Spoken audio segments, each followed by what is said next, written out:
আর শাজিমের মালিক বলছে, আল্লাহ বলছে বান্দা সেজদা দাও, বন্দিগি করো, নামাজ পড়ো, গোলামি করো, হালাল হারাম মেনে চলো, আপাতত দুনিয়ায় খোরাকি নাও, রোজ নাও, হাসরের ময়দানে আসলে পুরা হিসাব করে আমি আল্লাহ তাআলা জান্নাতে বুঝায় দেব, তোমার 100 বুঝায় দেব। 100 ইয়ারিফুনাহা আররাফাহা লাহুম, আররাফাহা লাহুম অর্থ হইল কোরআনুল কারীমে আল্লাহ বলছে আমি আমার বান্দাকে জান্নাতের সমস্ত নিয়ামত দুনিয়ার কোনটার বিনিময়ে কতটুকু আমি একটা একটা করে দেখাইয়া দেব, চিনাইয়া দেব, বলে দেব।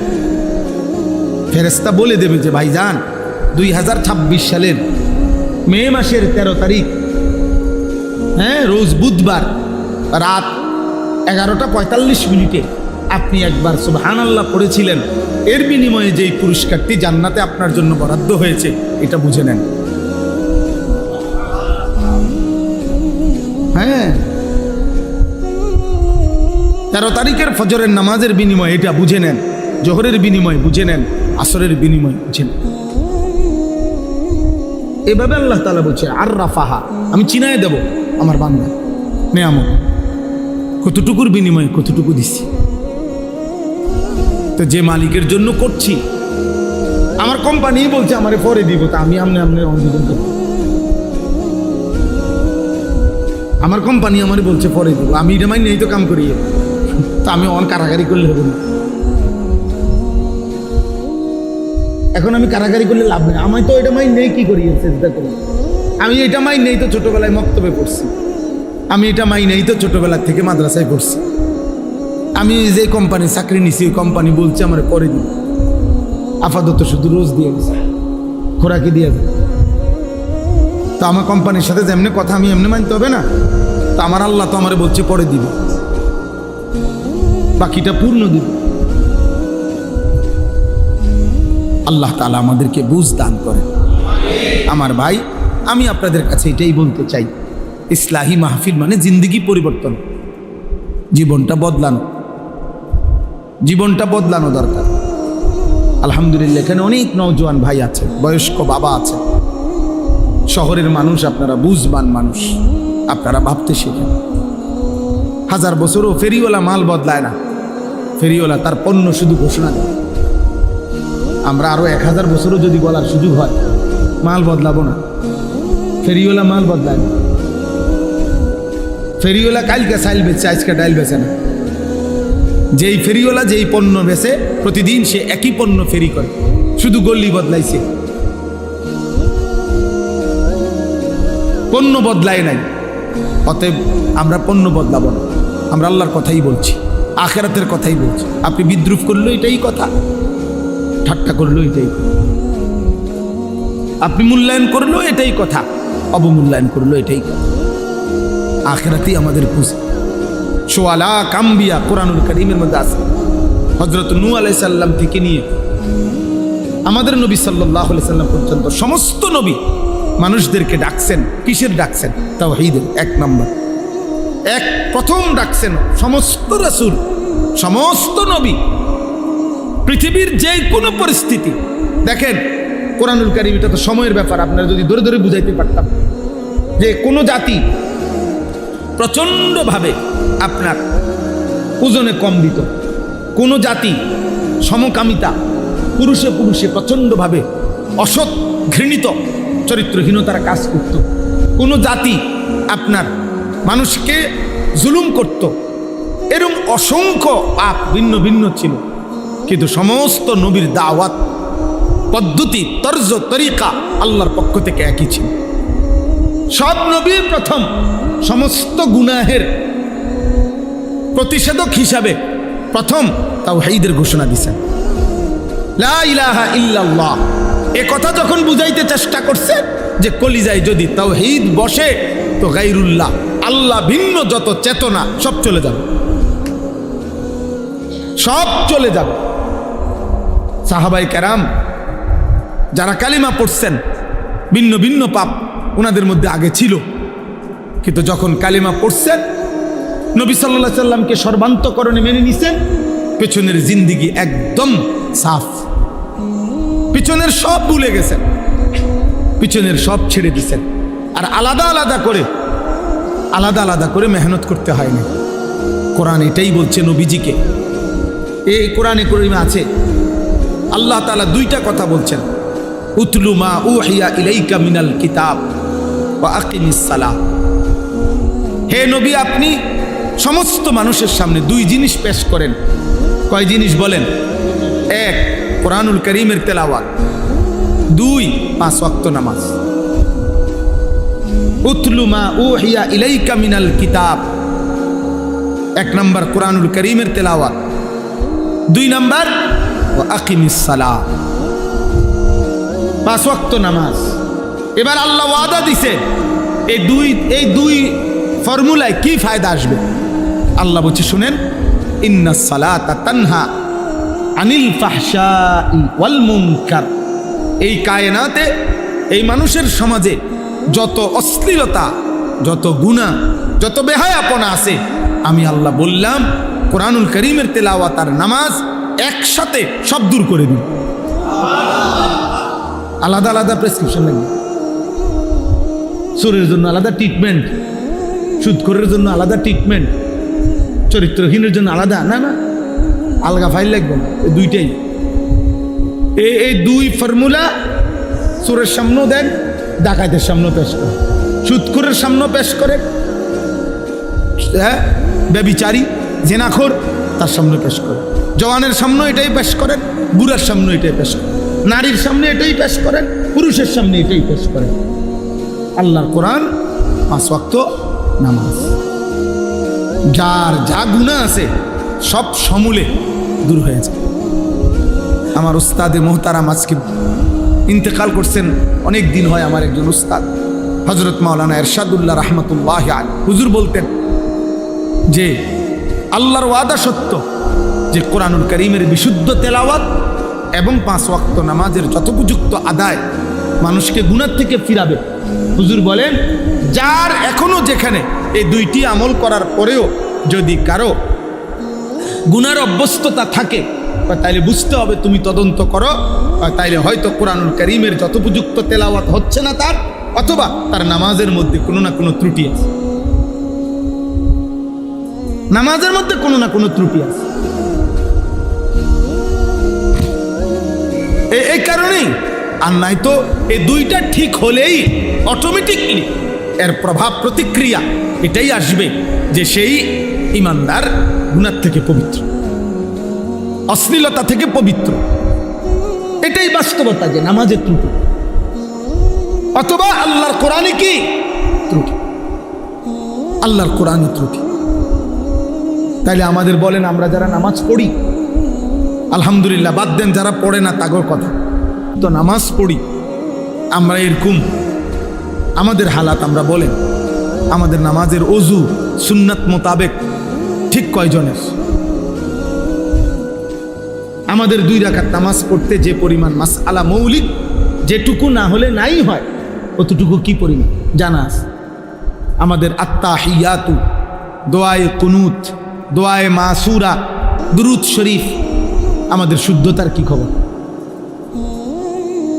সূরা ফাতিহা শুদ্ধ কতটুকু? 4টা সূরা শুদ্ধ কতটুকু? বলেন কি হালাত বলেন? আপনি জিজ্ঞাসা করবেন, শত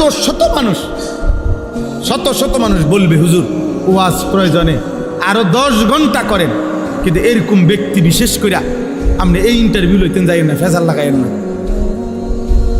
এই গ্যাঞ্জাম লাগাইয়েন না, আমি ওয়াজের দরকার, ওয়াজ করে, বুঝছেন না হিসাবটা? আপনার ওয়াজ লাগলে আরো করেন, কিন্তু কারো গায়ে হাত দিয়েন না, মানে ডাইরেক্ট জিগাইয়েন। তাহলে আপনি মাথা নোয়ায় ফেললে দুনিয়াতে, না মাথা নোয়ায় ফেললে, কৌশল করলে, চালাকি করলে দুনিয়া, না আব্বা চালাকি করলেন আখিরাত। আমি সব সময় বলি, চোখ বন্ধ করলেই তো ঝড় বন্ধ হয় না। অর্থাৎ বিষয়টা বুঝেন, তুফান আসতেছে, চারিদিকে অন্ধকার হয়ে গেছে আকাশ, এখন আপনি যদি চোখ বন্ধ করে ফেলেন, না কোনো তুফান নাই, তুফানও নাই, ঝড়ও নাই, বৃষ্টিও নাই, তুফানও নাই, জ্বর। চোখ বন্ধ করলে তার তুফান থাকে না, কথা বলেন না তো? চোখ বন্ধ করলে বুঝি তুফান বন্ধ হয়ে গেছে? তুমি না চোখ বন্ধ করে রাখছো, তুমি চোখ খোলো। তাহলে আপনি বুঝতেছেন না বললে বুঝি আখেরাত, পরকাল, হিসাব আপনি বাচ্চা যাবেন না? আপনি চালাকি করতেছেন, আপনি এনে না থামাই দিলেন ইমাম সাহেবের থামা, আরে রাখেন হুজুর, সবসময় মাতবরি করেন। আচ্ছা থাইমা গেলাম আর কি। আখেরাত আপনি সেক্রেটারি, আরে আপনি সভাপতি, আপনি বৌদ্ধ শিক্ষিত মানুষ, আপনি সম্পদশালী। আচ্ছা তো ঠিক আছে, আমারে না থামাইলেন, ওনারাও থামাইলেন। আখেরাত আল্লাহর হাত থেকে বাঁচবেন কিভাবে বলেন?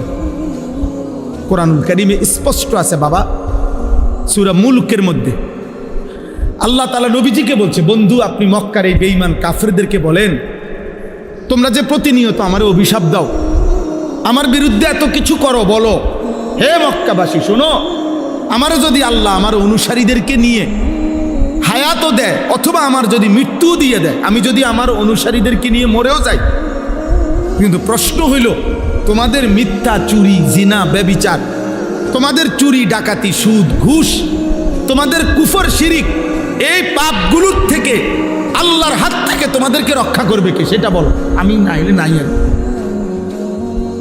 কথা বুঝেন না? মনে করেন আমরা হুজুররা নাই আর কি, আপনারা আম করে গুলি করে মেরে ফেললেন আর কি। এদেশের মসজিদ সব বন্ধ হয়ে গেল, মাদ্রাসা সব বন্ধ হয়ে গেল, আচ্ছা হলো আর কি, আমরাও সব না খাইয়া মরে গেলাম আর কি। কিন্তু এই সমাজের যারা চুরি করছে, জিনা করছে, মদ খাচ্ছে, জুয়া খেলতেছে, সুদ খাইতেছে, কিস্তি নিতেছে, হারাম লোন নিতেছে, যেই নারীগুলো বেপর্দা চলতেছে, হে মা ওরে জিজ্ঞাসা করেন, মা তোকে জাহান্নামের আগুন থেকে, আল্লাহর আযাব থেকে কে রক্ষা করবে? মানে আমাদের চলে যাওয়াই আপনাদের জন্য নাজাতের জন্য মাধ্যম, কথা বলেন না? আমাদের মাদ্রাসা বন্ধ হয়ে যাওয়া, মসজিদ বন্ধ হয়ে যাওয়া, উলামায়ে কেরামকে ব্রাশফায়ার করে হত্যা করে ফেললেন, ঠিক আছে, তো এতেই আপনারা আল্লাহর আযাব থেকে পরিত্রাণ পেয়ে যাবেন। তো আমি বাঁচলেই আপনার কি, আমি মরলেই বা আপনার কি? আমার মৃত্যুর সাথে আপনার কি? আপনার বাঁচা আপনি কেমনি করুন এটা না করুন।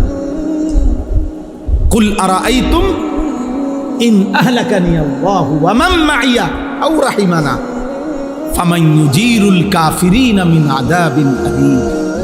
এই আয়াত, হে নবী আপনি বলুন, যদি আল্লাহ আমাকে এবং আমার অনুসারীদেরকে, ওমান মাইয়া আমার সাথে যারা আছে তাদেরকে আল্লাহ যদি মৃত্যু দিয়ে দেয় অথবা বাঁচিয়েও রাখে, আমরা মরি কিংবা বাঁচি, কিন্তু প্রশ্ন হলো হে মক্কাবাসী, আল্লাহর আযাব থেকে তোমাদেরকে রক্ষা করবে কি? তোমাদেরকে? যুবক ভাই তোমরা বলো ভাই, প্রতিনিয়ত তোমরা যারা নারী দেখো, ছবি দেখো, মোবাইলে অস্থির দৃশ্য দেখো, আব্বা তোমারে বাঁচাইবে কে? এই গুনাহ শেষ পর্যন্ত কোথায় নিয়ে যাবে? আপনারা যারা হারাম রোজগার করেন, আপনাদের এই হারাম রোজগার শেষ পর্যন্ত আপনাদেরকে কে রক্ষা করবে? আপনাদের সন্তান, আপনাদের বিল্ডিং, আপনাদের দুনিয়াবি ক্ষমতা? আপনি কি বুঝ করলেন? দুনিয়ার ব্যাপারে তো একটা পরামর্শ কইরা মানসিকভাবে একটা প্রস্তুতি নিছেন, কেমনে কেমনে বাঁচবেন। যে 2 নম্বরই করে মোটামুটি সে একটা প্রস্তুতি নেয় যে আমি ধরা খাইলে বাঁচমু কেমনে। তো আল্লাহ তাআলার হাত থেকে কোরআন শরীফে স্পষ্ট একটি আয়াত আছে, সাংঘাতিক কথা। আল্লাহ বলছে আম আবরামু আমরান ফা ইন্না মুবরিমুন। আল্লাহ বলছে হে নাফরমান বান্দা, তোমার জাহান্নামের আযাব আমি কি দেব? খুদার কসম আল্লাহ বলে, আমার আযাব আমি ঠিক করে রাখছি, তুমি নাফরমান, আমি আল্লাহর হাত থেকে কেমনে বাঁচবা তুমি ঠিক করো, তোমার বুঝ তুমি করো, আমার বুঝ আছে, আমি আল্লাহর কাছে আযাব আছে, আমি রেডি করে রাখছি, যে তুমি আমার হাত থেকে বাঁচবে কিভাবে তা তুমি রেডি করো। বলেন বলেন আমরা যারা নামাজ পড়েন না, যারা ফজরের নামাজ পড়েন না, দিনের পর দিন, মাসের পর মাস, বলেন বাপ কি বুঝাইতে চাচ্ছেন নিজেকে? ভদ্রলোক কারে বুঝানিডি? মানুষে বুঝে না, মানুষে চিরা খায়। হ্যাঁ, সুদখোর আমনে নিজেরে ভদ্রলোক বুঝান, আর আমরা চিরা খাই, আমরা বুঝি না। কি কিস্তিখোর আমনে ভদ্রলোক বলতে চান, আমরা বুঝি না, আমরা ভাত খাই না, আমরা বাতাসে বুড়ো বয়সে যাব। হ্যাঁ, লোন মানে কি আমরা বুঝি না, কিস্তি মানে কি আমরা বুঝি না, আমরা শান্তির দেশের থেকে আসছি। সুদ মানে কি আমরা বুঝি না।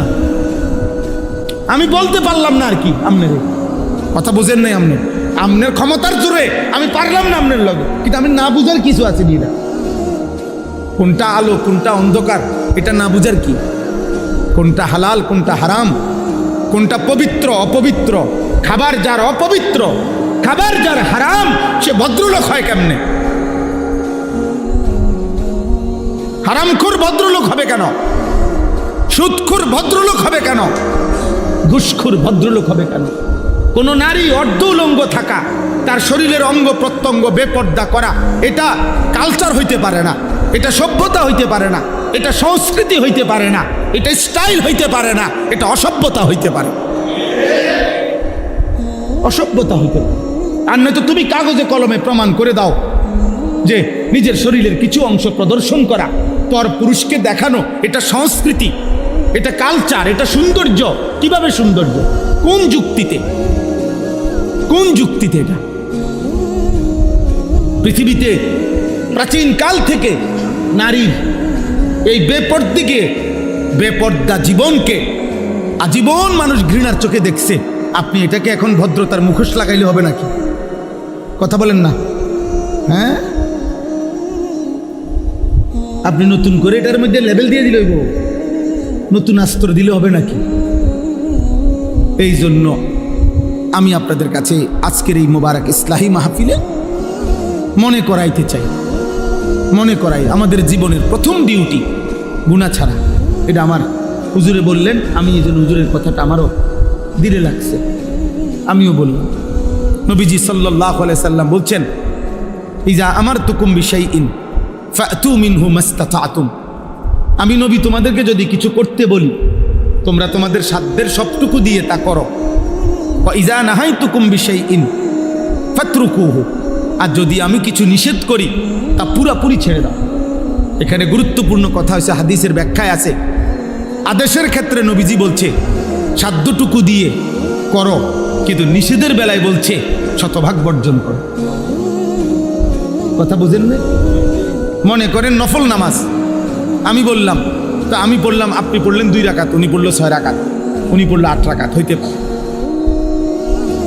দান সদকা করতে বললাম যে মসজিদ সুন্দর হয়েছে, আপনারা সবাই দান করেন, তো আপনি দিলেন 10 টাকা, উনি দিল 100 টাকা, উনি দিল 1000 টাকা, এটা হইতে পারে। আদেশটি সাধ্য মতো দেন, কিন্তু মিথ্যা বলা ছেড়ে দেন, তাহলে এইটা সমান। চুরি করা ছেড়ে দেন, এটা সমান। সুদ খাওয়া ছেড়ে দেন, এটা এটাই নবীজি বলছে। আদেশটুকু সাধ্যের ভিতরে যে দূর হয় পালন করো, আর নিষেধটুকু শতভাগ কি করো? বর্জন। আমরা মাদ্রাসায় ছাত্রদেরকে বুঝাই, চেষ্টা করি বুঝাইতে যে আব্বা, তোমার মেধার ভিত্তিতে, পড়ালেখার মুখস্থ শক্তির ভিত্তিতে রেজাল্ট, ক্রমিক নম্বর কম বেশ হইতে পারে, কিন্তু আখলাক বরাবর হইতে পারে। মনে করেন দাঁড়াইয়া পেশাব করা ঠিক না, এটা একটি ক্লাসের কতজন ছাত্রের জন্য ঠিক না? প্রত্যেকের টয়লেট পেপার ব্যবহার করা উচিত, এটি একটি ক্লাসের কতজন ছাত্রের জন্য উচিত? এ বুঝিনি হিসাবটা। ক্রমিক নং ফলাফলের ক্রমিক ভিন্ন হইতে পারে, আপনার 1, তার 2, তার 3, তার 4, তার 5, তার 6, তার 7, 10, এই ক্রমিক নং হইতে পারে ভিন্ন পড়ালেখার, কিন্তু আখলাক বরাবর। আখলাক বরাবর, চরিত্র বরাবর হইতে হয়। এটাই সাহাবায়ে কেরামের মধ্যে আবু বকর সিদ্দিকের থেকে এরকম ধারাবাহিকতা আকপিস হইতে পারে, কিন্তু আখলাকের ক্ষেত্রে, ইমানের ক্ষেত্রে, সেজদার ক্ষেত্রে, নামাজের ক্ষেত্রে ওনারা জিন্দেগিকে বরাবর বানাচ্ছে। আল্লাহ তাআলা আমাদেরকে বুঝার তৌফিক দান করেন। আপনারা প্রত্যেকেই চেষ্টা করেন। আজকে আমি আর দেরি করব না, প্রত্যেকে আমরা চেষ্টা করি আজকের এই ইসলাহি মাহফিল মানেই হচ্ছে সংশোধনের মাহফিল, নিজেকে সংশোধন করা, এই মনে করেন মোবাইলটা আমার নষ্ট হয়ে গেছে, আমি মিস্ত্রির কাছে দিছি, এটা ঠিক করে দেন, মেরামত করা, এইটারই কয় ইসলাম। এই যে ইসলাহি মাহফিল মানে হলো মেরামত কর, সংশোধন কর, ঠিক কর। কোরআনুল কারীমের মধ্যে আছে হযরত শুআইব আলাইহিস সালাম ওনার জাতির লোকদেরকে বলতেন, ইন উরিদু ইল্লাল ইসলাহা মাস্তাতাতু, হে আমার জাতি, দিবানিশি তোমাদেরকে আল্লাহর কথা বলে আমার উদ্দেশ্য একটাই, এই যে তোমাদেরকে গুনাহ ছাড়তে বলি, নেক আমল করতে বলি, উদ্দেশ্য কি? তিনি বলতেন উদ্দেশ্য হলো আর কিছুই নয়, ইল্লাল ইসলাহা, শুধুই তোমাদের ইসলাহ, সংশোধন। প্রত্যেক নবীর ফিকির ছিল উম্মতের ইসলাহ, প্রত্যেক দাঈর ফিকির, আল্লাহর পথে যারা ডাকে তাদের ফিকির কি? আল্লাহর বান্দার কি? ইসলাহ। বলেন না কি? সংশোধন, জীবনটা সংশোধন। ইন্নামাল মুমিনুনা ইখওয়া ফাআসলিহু বাইনা আখাওয়াইকুম, আল্লাহ বলছে মুমিনগণ পরস্পর ভাই ভাই, অতএব ভাই ভাই একে অপরের ইসলাহ করে দাও। ফাআসলিহু, তোমরা ভাই ভাই ইসলাহ করে দাও, একজন অপরজনের ইসলাহ। আমার ফিকির আপনি করবেন, আপনার ফিকির আমি, আখিরাতে। এটাই বন্ধুত্ব, এটাই ভ্রাতৃত্ব।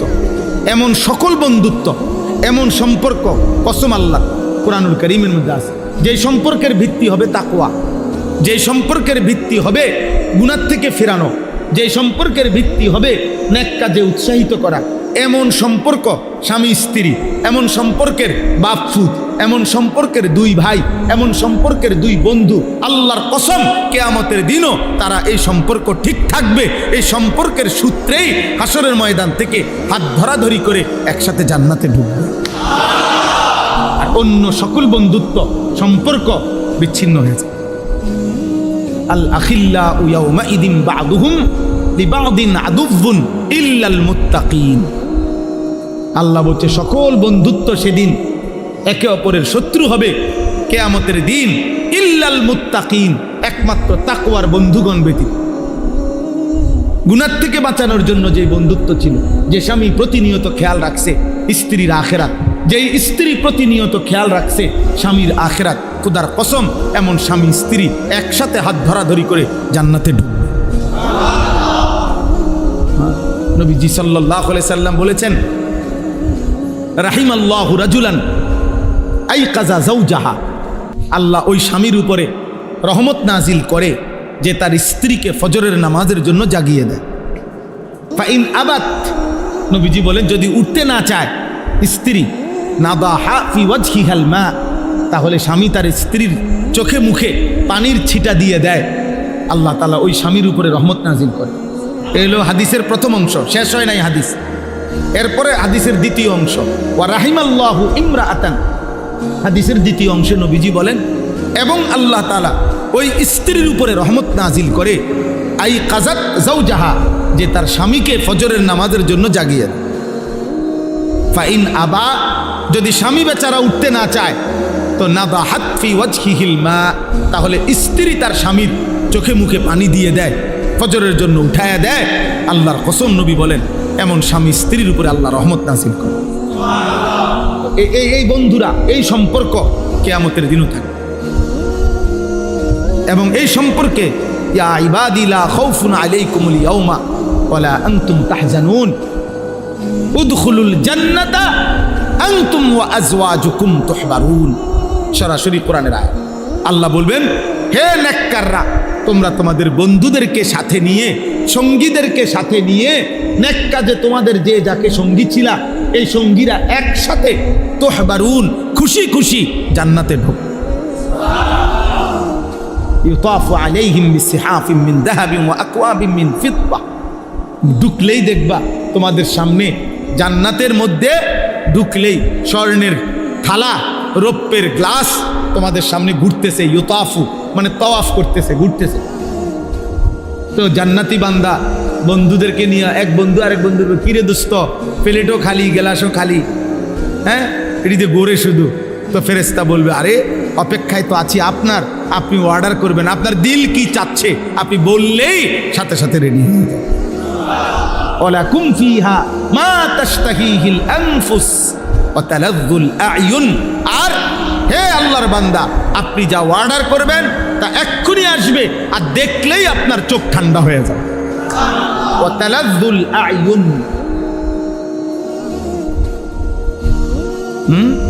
আপনারা যদি দুনিয়ার এই সব বই পড়ে মজা পান, আল্লাহর কসম আমরা কোরআন পড়ে তার চাইতে কোটি গুণ বেশি মজা পাই।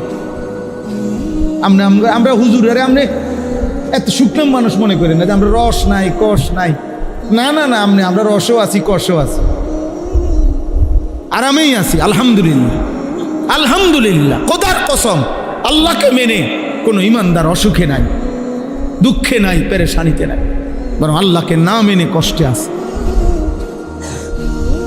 আল্লাহর গোলামির মধ্যে সুখ আছে, সেজদার মধ্যে সুখ আছে। হযরত বড় পীর আব্দুল কাদের জিলানী রাহমাতুল্লাহ আলাইহি ওই জামানায়, বাগদাদের ওই জামানায় মুসলিম খলিফা ওনাকে বলছিল, হযরত আপনার যেই মহল্লাটা, আপনার যে মনে করেন আপনার উপজেলাটা, তখনকার হিসেবে বলতেছি, আমি আপনাকে রাষ্ট্রীয়ভাবে বরাদ্দ দিয়ে দিলাম, এই পুরাটা অঞ্চলের যত খাজনা, কর, ট্যাক্স এগুলো আপনি নেবেন, আপনার বংশধররা নেবে, আপনাকে আমি রাষ্ট্রীয়ভাবে দিলাম। আমরা কিতাবে পড়ছি, কসম আল্লাহ। তিনি বলছেন, হে বাদশাহ, তোমার রাজত্ব তোমার কাছেই রাখো। আল্লাহর কসম বাদশাহ, রাত গভীরে তাহাজ্জুদ নামাজের সেজদা দিতে গেলে আমার কপাল, এটুকু কপাল আমার, যেই মাটিটা স্পর্শ করে আমার কাছে তোমার পৃথিবী লক্ষ কোটিবার দেওয়ার চাইতে সেজদার ওই মাটিটুকুর দাম বেশি আমার। আমি গভীর রাতের সেজদার দিলে যে স্বাদ পাই, সুখ পাই, তৃপ্তি পাই, গোটা পৃথিবীর বিনিময়েও আমি তোমার এই সেজদার স্বাদ, ওইটুকু মাটির মহব্বত আমি হারাইতে চাই। বেটা, তোর দুনিয়া তুই নে, তোর বাদশাহী তুই নে বেটা। এই জন্য আপনাদের কাছে শুধু গল্প বলা মাকসাদ না, বক্তাগিরি দেখানো মাকসাদ না, আপনার দিল জাগানো। আপনি কেন ফজরের নামাজ পড়বেন না বলেন না আব্বা?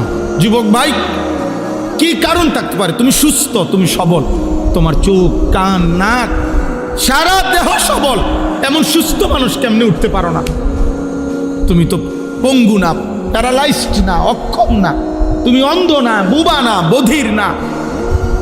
রাসূলুল্লাহ সাল্লাল্লাহু আলাইহি সাল্লামের একজন সাহাবী, মসজিদের পাশে যার ঘর ছিল, উনি চোখে দেখতেন না।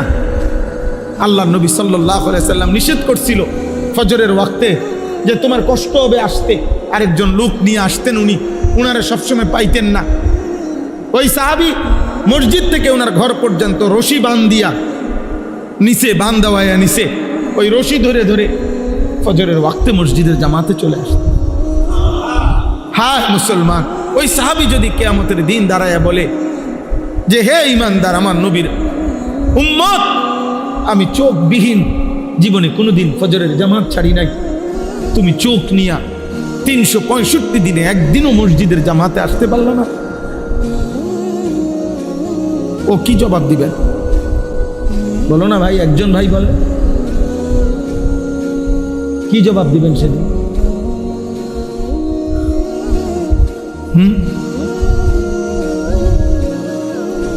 ওই ছেলে দেখেন, তার পুরা মনোযোগ মোবাইলের দিকে, ওই দেখেন।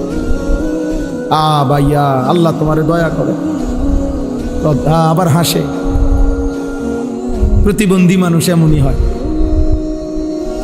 হ্যাঁ, বুদ্ধি প্রতিবন্ধী, বিবেক প্রতিবন্ধী। এরা সব পরিবেশে তাদের কাছে একরকম মনে হয়, এরা বুদ্ধি প্রতিবন্ধী। মসজিদ, ঘর, রাস্তা, দোকান সবই যার কাছে বরাবর মনে হয়। হ্যাঁ, আমি ছেড়ে দেওয়ার মানুষ, আমি আর আইতাম না দরকার হলে কোন, আমি বড় ভেজাইলা মানুষ, কিন্তু আমি ছেড়ে দিতাম না মানুষ। আমার এটা আগের থেকেই অভ্যাস, আমি প্রয়োজনে আর আসবো না কোনো, কিন্তু আজকে পাইছি, আজকেই বলে গেল। তো এই জন্য বললাম, আমরা আজকে আমার শেষ কথা এটাই, ফজরের নামাজ। রাসূলুল্লাহ সাল্লাল্লাহু আলাইহি ওয়াসাল্লাম বলেন, মান সাল্লা সালাতাস সুবহি ফাহুয়া ফি জিম্মাতিল্লাহ, যে ফজরের নামাজ পড়লো সে নিজেকে আল্লাহর জিম্মায় তুলে দিল। আজ আমি নিজেকে আমার রবের জিম্মায় উঠাই দিলাম। আল্লাহর জিম্মায় উঠাই দিল, আর মালিক যেন তার সারাদিনের দায়িত্ব নিয়ে নিল। ফাহুয়া ফি জিম্মাতিল্লাহ, পরিষ্কার বিশুদ্ধ হাদিস। হাদিসের ব্যাপারে নির্ভরযোগ্যতা নিয়েই বললাম। নবীজি বলছেন সাল্লাল্লাহু আলাইহি ওয়াসাল্লাম, নবীজি বলছেন ফজরের অন্ধকার সময়ে, এই অন্ধকার আলো অন্ধকারের হালকা এই সময়ে যে পায়ে হেঁটে মসজিদে আসে, আল্লাহ নবী সাল্লাল্লাহু আলাইহি ওয়াসাল্লাম বলছেন আমি ওয়াদা দিলাম কিয়ামতের দিন ফুলসিরাতের 30,000 বছরের অন্ধকার রাস্তায় তার জন্য বিন্নুরিত তাম, পূর্ণ আলোয় আলোকিত হয়ে যাবে। বাশশিরিল মাশাঈনা ফিয যুলামি ইলাল মাসাজিদ বিন্নুরিত তাম ইয়াউমাল কিয়ামা, পূর্ণ আলো জ্বলবে। ফজরের মুসল্লি ইনশাআল্লাহ সবার আগে সবচেয়ে বেশি আলো জ্বলবে ফুলসিরাতে আপনার সামনে। ইনশাআল্লাহ আপনি পড়বেন ফজরের নামাজ, বলেন ইনশাআল্লাহ, বলেন ইনশাআল্লাহ। হিম্মত করেন। ঘুমি তো আব্বা, আর তো কিছু না, একটাই তো শুধু সমস্যা, প্রতিবন্ধকতা তার কিচ্ছু না, চাকরিও না, ব্যবসাও না, দোকানও না, স্কুলও না, অফিসও না, ডিউটিও না, কোচিংও না, কিছুই তো না রে আব্বা। প্রতিবন্ধকতা কয়টা? একটাই, কি? এই তো একজন আশরাফুল মখলুকাত ইনসান একটি প্রতিবন্ধকতার সামনে হেরে গেলা। এমন কাপুরুষ বুঝি মুসলমান হয়, এমন আকামলা বুঝি মুসলমান হয়? বেটা তোমার দিয়ে কি হবে বেটা? ভাত খানা ছাড়া? হ্যাঁ, ভবিষ্যতে কি হবে? বিয়ে করবে, 2-3টা বাচ্চা হবে, একটা বিল্ডিং হবে, সামাজিক একটা স্ট্যাটাস হবে। মানে কি? বাজার সাজার করে খাইতেছে, কথাবার্তা শুদ্ধ বলে, দাঁতের আগায়। কেমন আছেন আঙ্কেল? ভালো আছে? কেমন চলতেছে আঙ্কেল?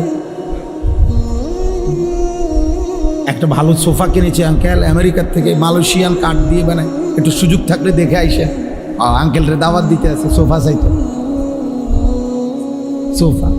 সোফাও একটা দেখার জিনিস,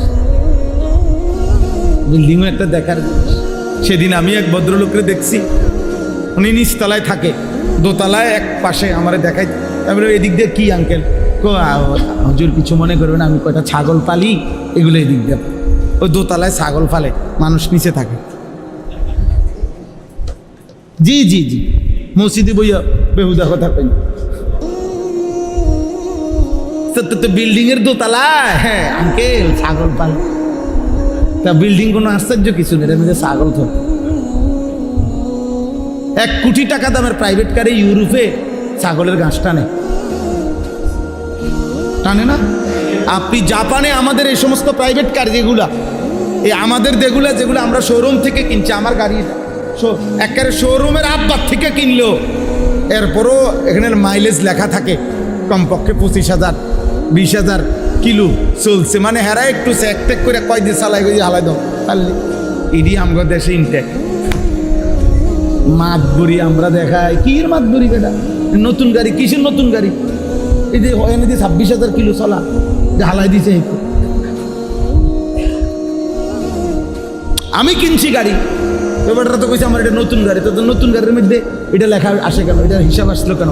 এটা একটা ডাইরেক্ট কাগজপত্রের মধ্যে, আপনার জাপানি যে কাগজ দিছে আমারে, ওইখানে মধ্যে লেখা আছে কত মাইলেজ চলছে।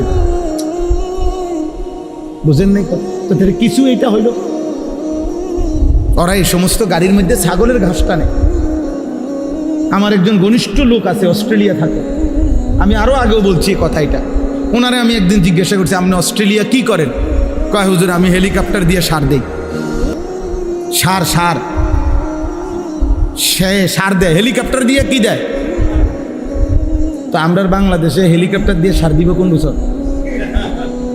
আমরা অটোই দিয়ে শেষে না। তাহলে দুনিয়া কোন দিন হবে আব্বা? কি আহামরি দুনিয়া কি হবে মোমেনের জন্য?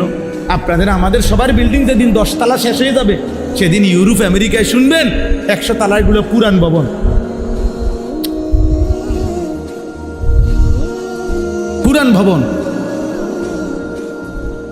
এই জন্য চলেন আমরা ফজরের নামাজ পড়ব ইনশাআল্লাহ। হযরত আব্দুল্লাহ ইবনে ওমর রাদিয়াল্লাহু তাআলা আনহুমা বলেন, ইজা ফাকাদনাল ইনসানা ফি সালাতিল ফজর আসানা বিহি যন। নবীজির জামানায় আমরা কোন মুসলমানকে যদি আমরা ফজরের নামাজে অনুপস্থিত দেখতাম, আল্লাহর কসম তিনি বলেন আমরা তাকে দুইটি বিষয় ধারণা করতাম তার ব্যাপারে, হয় তিনি অসুস্থ নয় তিনি মুনাফিক। কসম খোদার, এটাই কিতাবে আছে। আমরা যাকে ফজরের নামাজে মসজিদের জামাতে অনুপস্থিত দেখতাম, আমরা তার ব্যাপারে ভাবতাম হয়তো সে কি রোগাক্রান্ত অথবা কি মুনাফিক। হযরত উবাই ইবনে কাব রাদিয়াল্লাহু তাআলা আনহু বলেন, নবীজি একদিন ফজরের নামাজের পরে জিজ্ঞেস করলেন, আজকে অমুক আছে? বললেন নাই। অমুক আছে? নাই। দুইজন ব্যক্তির ব্যাপারে জিজ্ঞেস করলেন। হযরত উবাই ইবনে কাব বললেন, নবীজি বলেই যখন দেখলেন নাই, তো নবী সাল্লাল্লাহু আলাইহি সাল্লাম তার পবিত্র জবানে বললেন, নিশ্চয়ই এশার নামাজ এবং ফজরের নামাজ জামাতে পড়া মুনাফিক যারা তাদের জন্য ভীষণ কঠিন। তাহলে ওই মানুষদের ব্যাপারে কি ধারণা করছেন? কথা বলে না, ওদেরকে অনুপস্থিতির কথা জিজ্ঞাসা করেই এরপরে এই কথাটা বলার অর্থ কি? এদের ব্যাপারে কি ধারণা করছেন বলেন না? বলে বুখারীর হাদিস, মুসলিম শরীফের হাদিস, মুত্তাফাকুন আলাই হাদিস, নবীজি বলছেন, ইন্না আসকালা সালাতিন আলাল মুনাফিকিন সালাতুল ইশা ও সালাতুল ফজর। নিশ্চয়ই মুনাফিকদের জন্য দুইটি নামাজ কঠিন, এশার নামাজ এবং ফজরের নামাজ। এই জন্য বলেন পড়বো ইনশাআল্লাহ। আপনাদের এই মসজিদ দেখে অনেক ভালো লাগছে, অনেক ভালো লাগছে। বাস্তবে আসলে এই কারণে বলছি, এমন সুন্দর মসজিদ, বিশ্বাস করেন এই কলিজা দিয়া বলতেছি, এটা যদি ফজরের মুসল্লি ভরে যায় কত না সুন্দর হবে।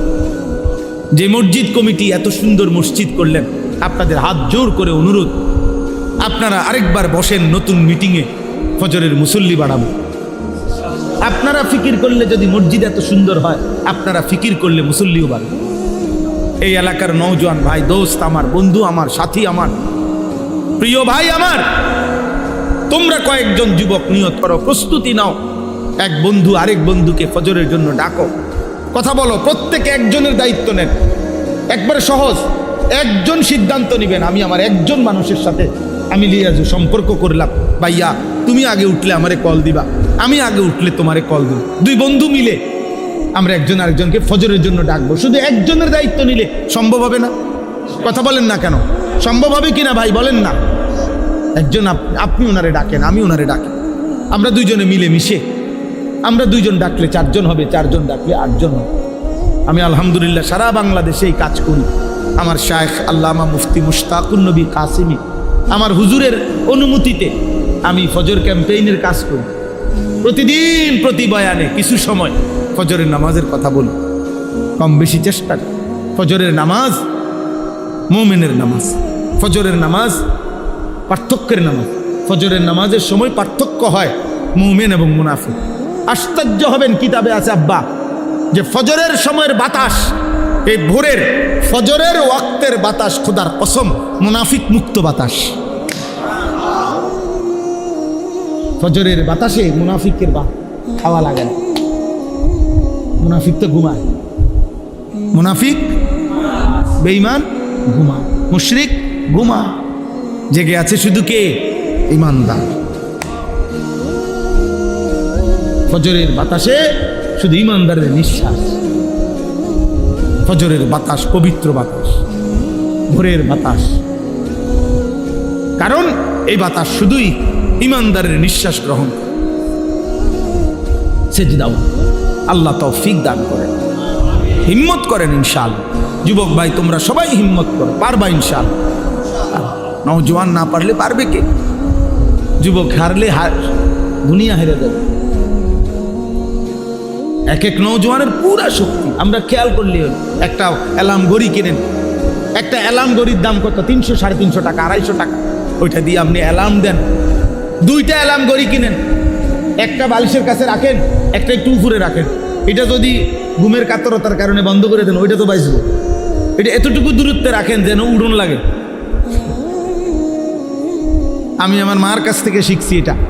আমার আম্মা, আমাদের বাসা তো এখানেই ছিল, কুমিল্লা শহরের ঠাকুরপাড়া বড় মসজিদের ইমাম সাহেবের ছেলে আমি। আমার আব্বা কুমিল্লা শহরে ঠাকুরপাড়া বড় মসজিদে অনেকটা স্কুল আছে, প্রাইমারি স্কুল। আব্বা 43 বছর এই মসজিদে ইমামতি করছে, এক টানা এক মসজিদ। আমার আব্বা, আমি ওনার ছেলে। ও প্রাইমারি স্কুলের ছাত্র, আমি ছিলাম এই ঠাকুরপাড়া। এ তো আমাকে পরিচিত এলাকা, আপনাদের এই সব এলাকা। তো এই মারে দেখতাম, আমার আম্মা, আমরা 5 ভাই 3 বোন, 8 জন ভাই বোন ছিলাম। আমার আম্মা একটা ওই যে ঘন্টা ফিরে স্কুলে গোল কাঁসার, এটার মধ্যে আগে ঘন্টা ফিরতো না এমনি টুমটুম করে, এগুলো একটা আমাদের বাসায় আম্মা আনাইছিল। এই প্রত্যেক দিন মা, আমরা ভাই বোনরা ঘুমাইতাম যে যে রুমেই, এই মা দরজার সামনে এই বেল, এই ঘন্টা এটা দিয়া এই বেল ফিরা টুম টুম টুম টুম টুম টুম করে উঠতাম, যতক্ষণ না উঠতাম। কত সময় গেছে, মারে বলছি, মা উঠছি তো, মা এই ঘন্টা ফিটুন বন্ধ করেন, মা উঠছি। মাই বলতো, না ফুত, এইসব কথা কইলে হইতো না, শোয়ার থেকে উঠছি কইলে হইতো না, উঠো, লাইট জ্বালাও, দরজা খোলো, বাইর। আমার যখন 2টা বাচ্চা আছে, আমার যখন 2 সন্তান, আমি যখন সন্তানের বাপ, তখনও আমার মা আমারে উঠাইছে। সম্ভব, হিম্মত করলে সম্ভব, ফিকির করলে কি সম্ভব। একটা মোবাইলে 5টা অ্যালার্ম আছে, প্রত্যেক মোবাইলের মধ্যে কমপক্ষে কি আছে, 5টা অ্যালার্ম দেওয়া যায়। 4:45 জামাত, আপনি আরো 20 মিনিট আগের থেকে দেন, আপনি একটানা টিপ দিয়ে বন্ধ করবেন, আবার বাজবে, আবার বাজবে, আবার বাজবে, আপনি উঠেন, আল্লাহর জন্যই উঠেন। 4 রাকাত নামাজ মাত্র, 8টা সেজদা, অল্প সময়, অনেক দাম। তাহলে পড়বো কখন? এখন থেকে। বলেন ইনশাআল্লাহ, বলেন ইনশাআল্লাহ। আমার একটা স্লোগান আছে, হয়তো এখন, নয়তো কখনো নয়। মানে হয় বলতে হবে এখন, আর নয়তো তোমার মতো আকামলারা দিয়ে কোনো সময় তো না। বুঝেন নাই কথা? হয়তো এখন, নয়তো কখনো নয়। বলেন কখন? বলেন কখন? ইনশাআল্লাহ, ইনশাআল্লাহ। আল্লাহ তাআলা সবাইকে হিম্মত দান করেন। শেষ কথা হলো, ফজরের নামাজ বিজয়ের নামাজ। ফজরের নামাজ, মাহাদির সৈনিক যারা হবে তারা ফজরের নামাজে পড়েই মাহাদি এবং ঈসা নবী শেষ দাজ্জালের বিরুদ্ধে যুদ্ধ করবে এবং বিশ্বময় দাজ্জালকে হত্যা করে, সমস্ত বেঈমানদেরকে হত্যা করে, ফজরের মুসল্লিদেরকে নিয়ে মাহাদি এবং ঈসা, আল্লাহর কসম, বিশ্বময় ইমানের পতাকা, কালেমার পতাকা, বিজয়ের পতাকা উড়াবে। এবং সেই কাফেলা হবেই হবে। আব্বা, এ তোমার নবীর বাণী। দেখার বিষয় হলো তুমি সেই কাফেলায় থাকবে কিনা, অথবা তোমার পরবর্তী প্রজন্ম থাকবে কি। কাফেলা তো হবেই, মাহাদির কাফেলা তো হবেই। দাজ্জালের বিরুদ্ধে মুমিন তো লড়বেই, লড়বে না? কেউ না কেউ লড়বে। দোয়া করেন যে আল্লাহ যেন আমাকে তৌফিক দেয়, আমার প্রজন্মকে, আমাদের জেনারেশনকে আল্লাহ তাআলা যেন ঈমান আমলের জীবন দান করে। আল্লাহ তাআলা আজকের এই মাহফিল, ওই ছেলে, তোমার নাম কি রে আব্বা? সাফিদ। ও অনেক ফিকির করছে, আমার কাছে 2-3 বার গেছে, বারবার আমার মসজিদে গেছে, 2 দিন আগেও গেছে, গিয়া কাগজ পোস্টার হ্যান্ডবিল দেখাইছে, হুজুর আপনি আসবেন আমার এখানে, আমাদের মা। আলহামদুলিল্লাহ, আল্লাহ আনাইছেন। আল্লাহ তাআলা আপনাদের সবাইকে কবুল করে নেন। আপনাদের এই সুন্দর মসজিদের আল্লাহ তাআলা উত্তম বিনিময় দান করেন। আপনারা সবাই মিলে আমাদের জন্য দোয়া করবেন। আমার একটা ছোট্ট একটা আবদার আছে, আমার একটা কাগজ আছে, হ্যান্ডবিল আপনাদের কাছে দিবে, দেখো মনোযোগ দিয়ে দেখবেন। হ্যান্ডবিলটার মধ্যে আমার একটা ছোট্ট আবেদন আছে, আবদার আছে। এই আবদারটা আপনারা একটু দেখেন। আমি একটা বড় স্বপ্ন নিয়ে একটা বড় জায়গা কিনছি, প্রায় 115 শতক জায়গা, ক্যান্টনমেন্ট, ময়নামতি, সাহেবের বাজার। আমার একটা স্বপ্ন, আমার মাদ্রাসার যে বাচ্চারা পড়ে, আলহামদুলিল্লাহ হেদায়েতুন নাহু পর্যন্ত জামাত 534 জন ছাত্র আজকেও উপস্থিত আছে। তো 34 জন শিক্ষক কর্মচারী আছে। কিন্তু আমরা পৃথক একটা আরেকটা মাদ্রাসা করতে চাই, স্কুল, কলেজ, ইউনিভার্সিটি সহ কিশোর, যুবক, নওজোয়ান, সর্বস্তরের মুসলমানের জন্য। উদ্দেশ্য হলো বছরের যেই কোনো দিন যার যেটুকু সময় হয় এটুকু সময় নিয়ে আসে যাবে, দিন শিখবে, অজু, নামাজ, সূরা, কেরাত, দোয়া কালাম। আমরা গত বছর প্রায় 500 স্কুল কলেজের যুবককে, সব জেনারেল, প্রায় 43টা জেলার নওজোয়ানকে আমরা ওযু নামাজ 6 দিন প্রতিদিন 11 ঘন্টা করে শিখাইছি বন্ধকালীন সময়। আমরা এটা মাদ্রাসার রূপ দিতে চাই। এরপরে আপনার এইবারও 13ই জুন নিয়ে আমগো মজলিস। 13ই জুন মাসের 13 তারিখ কোরবানির পরে ইনশাআল্লাহ একদিন দ্বিতীয় শনিবার, আমার মাদ্রাসার প্রত্যেক মাসে দ্বিতীয় শনিবার ইসলাহি মাহফিল হয়।